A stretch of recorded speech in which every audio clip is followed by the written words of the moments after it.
आइए अब मैं आमंत्रित करता हूं डॉक्टर एन.के. अरोड़ा, हेड हैं national technical advisory group on immunisation, और doctor Srinath Reddy, president public health foundation of India. आप दोनों का। डॉक्टर अरोड़ा, मैं पहले आपसे शुरू करना चाहता हूं। टीकाकरण अभियान अब बहुत तेज़ी से चल रहा है और आप उसकी अगुवाई कर रहे हैं।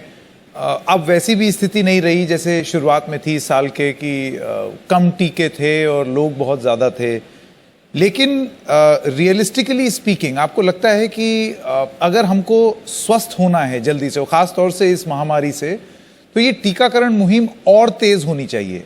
अभी भी हम अपने 31 दिसंबर के लक्ष्य से थोड़ा सा पीछे हैं। धन्यवाद। ये सवाल कि हमारा लक्ष्य जो 180-185 करोड़ टीके दिसंबर के अंत तक लगाने हैं और अब 90 हैं, अगले 8-10 दिन में हम लोग 100 हो जाएंगे। जैसे जैसे हम अपने लक्ष्य की तरफ बढ़ेंगे तो कुछ और चीज़ों का भी ध्यान रखना होगा।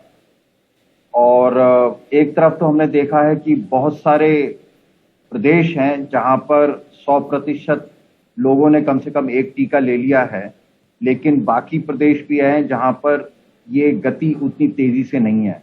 और जैसे हम आखिरी की तरफ पहुंचेंगे तो कुछ ऐसे लोग मिलेंगे जिनको समझाने और बुझाने की ज़्यादा ज़रूरत होगी उनको, और उसमें देर लगेगी, तो उसके लिए भी तैयारी करनी होगी।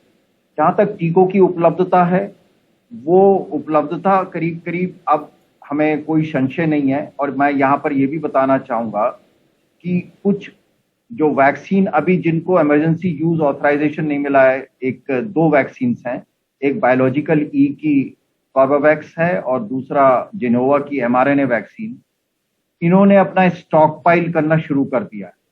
यानी कि दिसंबर के महीने में 30 करोड़ बायोलॉजिकल ई की और 6 करोड़ जिनोवा की वैक्सीन हमें और मिल जाएगी, जो बाकी हमारा कार्यक्रम चल रहा है।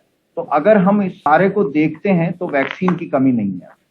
अब रहा, और पिछले 1-1.5 महीने में ये दिखाया है कि हमारे जो सिस्टम है उसकी कैपेसिटी इतनी है कि हम 1 और 2 करोड़ टीके के बीच में किसी दिन भी किसी बिना समस्या के दे सकते हैं।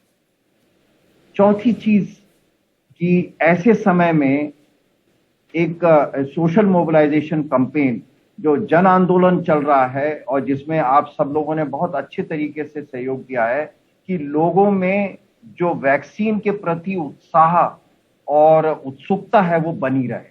तो अगर ये सारी चीजें हम लोग साथ साथ करने का प्रयास कर रहे हैं तो हमें लगता है ऐसा कुछ हमें चिंता नहीं लगती है कि साल के आखिर तक हम लोग अपना लक्ष्य प्राप्त नहीं कर पाएंगे। Dr. Reddy, thank you very much for being with us.